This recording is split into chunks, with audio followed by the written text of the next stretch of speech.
the last 50 years, this broadcaster has been on the radio, and that includes a stint at a pirate station. Listen. When's the last time you had a chance to hear that song? Mary, Diana, Flo. It's the Supremes on the Solid Gold Weekend with all your favorites from the 60s, 70s, and 80s all weekend long right here. Listen to those pipes. The man behind the voice, my guest is Chuck Wagner. Welcome, Chuck.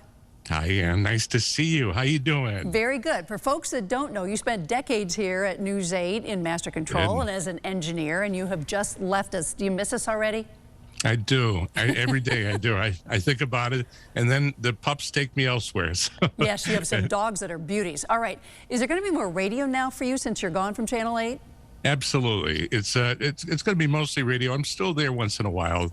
Honeywell once in a while gives a phone call and needs some help, so we're happy to do it. So we'll see you around the station. All right, let's take a walk down memory lane radio-wise. Sure. You've been all over the country in radio, from high school to Florida, Montana, Minnesota, Waterbury, New Haven, Naugatuck, Danbury, Hartford, and on and on.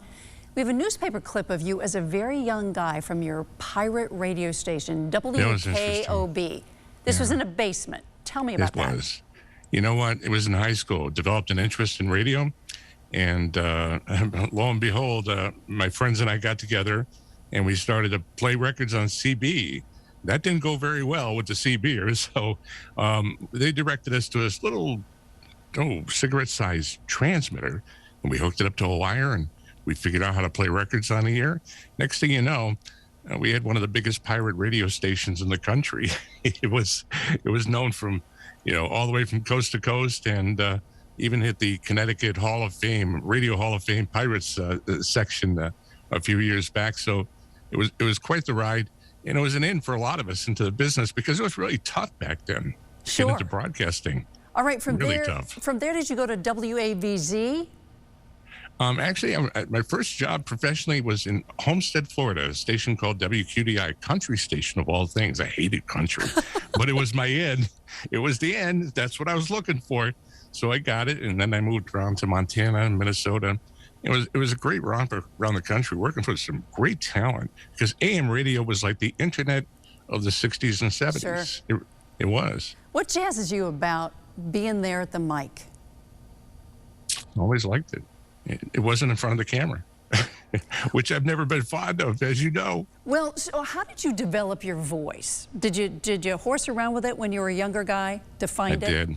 Yeah, I did. I used to listen to the guys on TV and how they talked on the radio, and I wanted to be like that. So I tried to find a room, and the bathroom had the best resonation.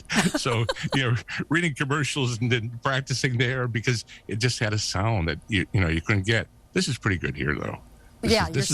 Your sound is great. All right, Thanks. You now find yourself at TRIK FM Chuck Wagner Nights. Tell me about that. That's right. Yeah, it actually goes back. I've been doing it for over a decade, believe it or not. It's hard to believe it went like that. But from the radio days of early, I was fortunate because I had the chance to work in 70s and 80s radio, which was still hot. And it was some of the biggest names in the business, but that went away. And when it went away, I still had a family to feed and a job to do. I had to do something to make a living, and TV offered that opportunity. But I never lost the love, so thus my working museum, because all this is the stuff from the era I worked in the 60s and 70s and 80s. And we still keep it online, and it sounds pretty good. Chuck, what would you tell a young man or woman that just loves radio? How do you get in, and how do you develop your thing on the airwaves? You got to keep knocking on the doors. You got to keep practicing. There was one guy, I know a story in North Dakota, where he was actually he just wanted to be around the radio stuff so bad, he took out the trash until one day somebody didn't show up for a shift. Next thing you know, he was one of the biggest voices out in Hollywood. But if you're going to follow your dream, you have to follow your dream. You got to knock on the doors, and you can't give up. You can't give up. And take out the trash. And Chuck, take out the trash. I could talk to you for an hour. We're so glad that you're so happy behind the mic. Oh, I am. It's nice to talk to you. Nice to see you. Thanks, Likewise. Everybody, for listening. All righty. Take good care. Can I close it with an oldie for you? Do it. You've been watching Nyberg Tonight on News 8. Boy, that goes back. That goes way back. Probably 35 years. Have a great night. Thank you. Thanks, Chuck. All right, to find out more about Chuck Wagner's illustrious radio career, go to WTNH.com or the News 8 app.